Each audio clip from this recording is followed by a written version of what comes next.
Namaste, dear friends. Today I'm going to talk about art and science of dying.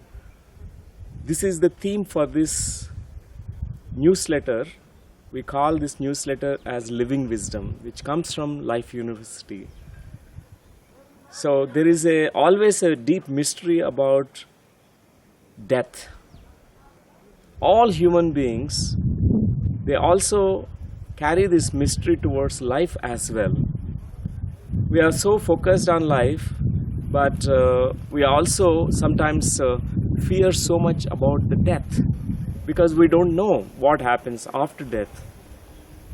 So dear friends, today let us understand what's happening to the person who is dying when the death is coming near to us and it is about to touch us. What's happening in the person at physical level, physiological level, and also energetic and spiritual levels. And second point is the art of dying. How a person can be, prepared for the dying process. And these are the two important things we deal today. We understand them. The first is about the science of dying.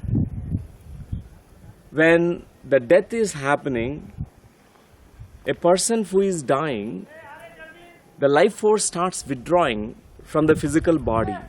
All the organs, first the peripheries, they start failing.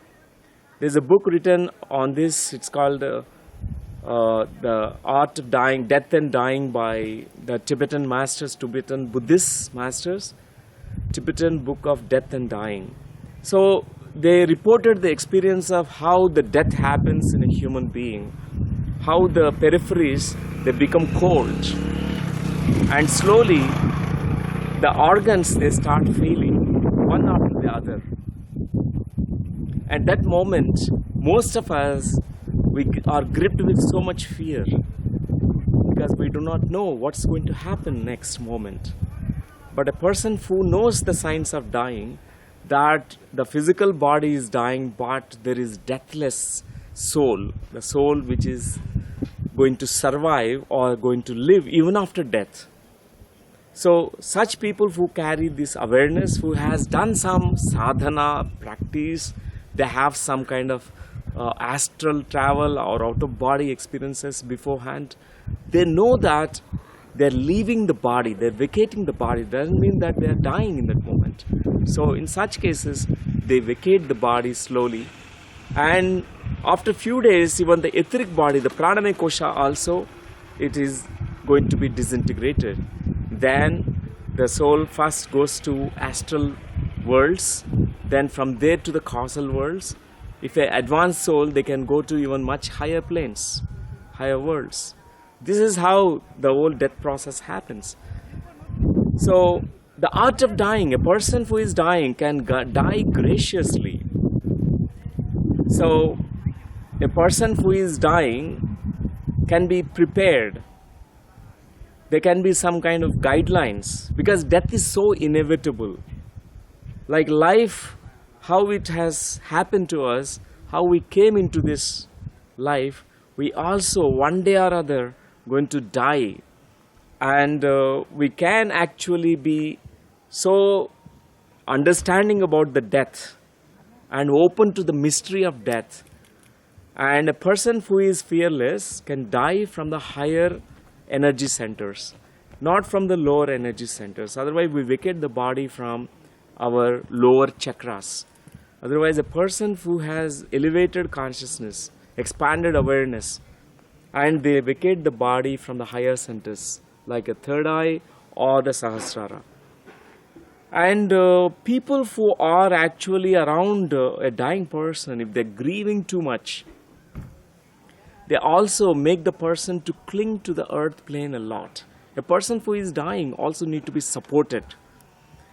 And death needs to be celebrated by everyone around. And that is the way to actually die. A person dying, if everyone is also graciously accepting the death of the person, they know that they are going to be entering into the higher planes of consciousness, they continue to live there, then the grief will vanish. And people who are not grieving much, the physical grief will touch them, the deep emotional grief. But very soon, with the deep understanding of spirituality, they can come out of the grief. And in such cases, the soul departs graciously from this plane. And friends, let us, like how we embrace life, we also embrace death. And death can be such a wise teacher and advisor to us. It can make us actually live with such enthusiasm, excitement, and energy in life. Otherwise, we are all the time fear of dying, and we don't even live our life properly. We waste so much of our time in our life. So it's important to make us more alive, to bring back our life force. We need to know that it's waiting for us. At any moment it can touch us. So, dear friends, it's wonderful connecting with all of you. Namaste. Namaste.